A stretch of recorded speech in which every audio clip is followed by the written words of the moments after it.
क्या आप कल्पना कर सकते हैं कि दलदल में फंसने पर कैसा महसूस होता है? हर कदम के साथ गहरे धंसने का वह एहसास, मानो आप खुद के खिलाफ संघर्ष में फंस गए हों। हालांकि ऐसा मेरे साथ कभी नहीं हुआ।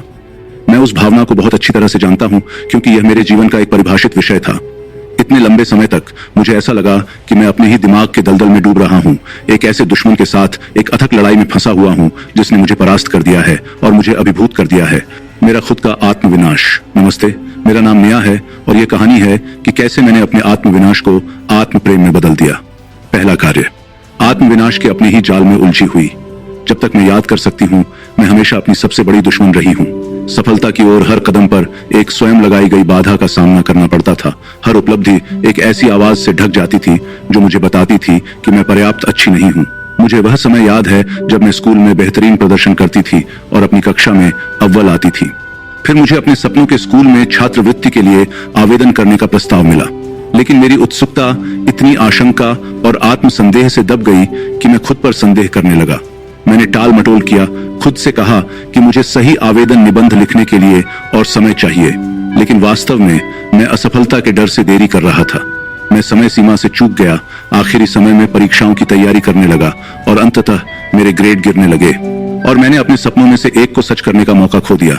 दूसरा चरण, जब मेरे जीवन में कुछ अच्छा आया तो छिपी हुई जड़ों की खोज करते हुए ऐसा लगा कि मैं अवचेतन रूप से इसे बर्बाद करने के तरीके खोज रहा था।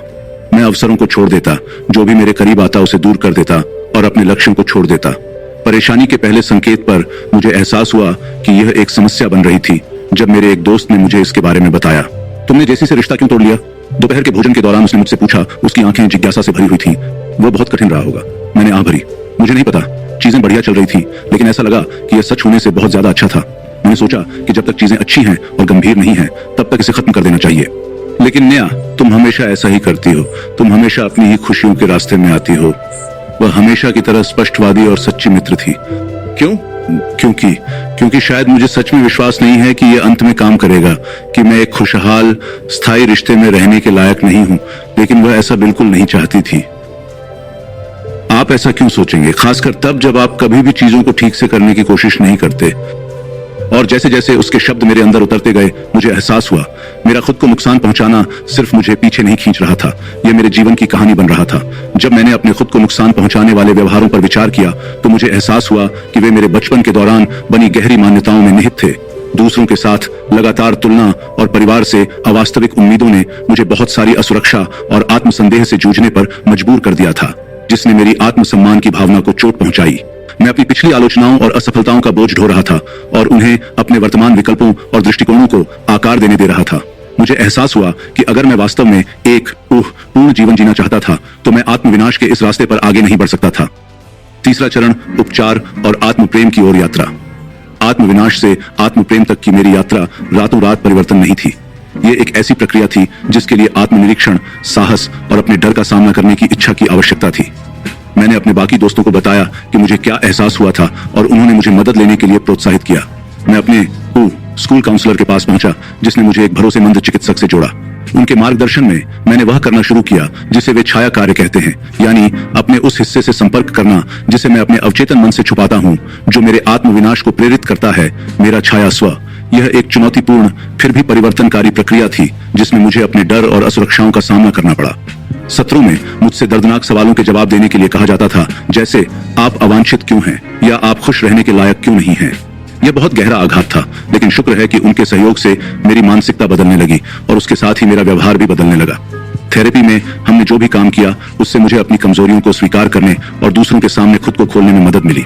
मुझे यह कहते हुए गर्व हो रहा है कि मैंने अपने संघर्षों के बारे में बताना और बोलना भी शुरू कर दिया है, जैसा कि मैं अभी आपके साथ कर रहा हूं। मैंने सीखा है कि आत्म प्रेम पूर्णता के बारे में नहीं है, यह स्वीकृति के बारे में है। यह मेरी खामियों और अपूर्णताओं को मेरे अभिन्न अंग के रूप में स्वीकार करने के बारे में है। यह पहचानने के बारे में है कि मेरा मूल्य बाहरी मान्यता पर निर्भर नहीं है, बल्कि एक इंसान के रूप में मेरे अंतर्निहित मूल्य पर निर्भर है। और इसीलिए मैं हर दिन को संभावना की नई भावना के साथ गले लगाता रहता हूँ, जो उस प्यार और स्वीकृति से प्रेरित है जो मैंने आखिरकार खुद को देना सीख लिया। आज मुझे यह कहते हुए बहुत गर्व और आभार हो रहा है कि मेरे आत्म प्रेम ने मेरे आत्म विनाश की जगह ले ली है। अब अपने आत्मविनाश को आत्म प्रेम में बदलना एक ऐसा परिवर्तन था जिसके लिए धैर्य, लचीलापन और अपने सबसे गहरे डर का सामना करने की इच्छा की आवश्यकता थी। यह एक निरंतर यात्रा है, लेकिन मैं इसे नए उद्देश्य और अपने प्रति करुणा से भरे दिल के साथ चल रहा हूं। इसलिए अगर मेरी कहानी आपको पसंद आई है तो जान लें कि आप भी आत्मविनाश से मुक्त हो सकते हैं और आत्म प्रेम की ओर यात्रा चाहे कितनी भी कठिन क्यों न हो, ऐसा लगता है कि यह हर प्रयास के लायक है।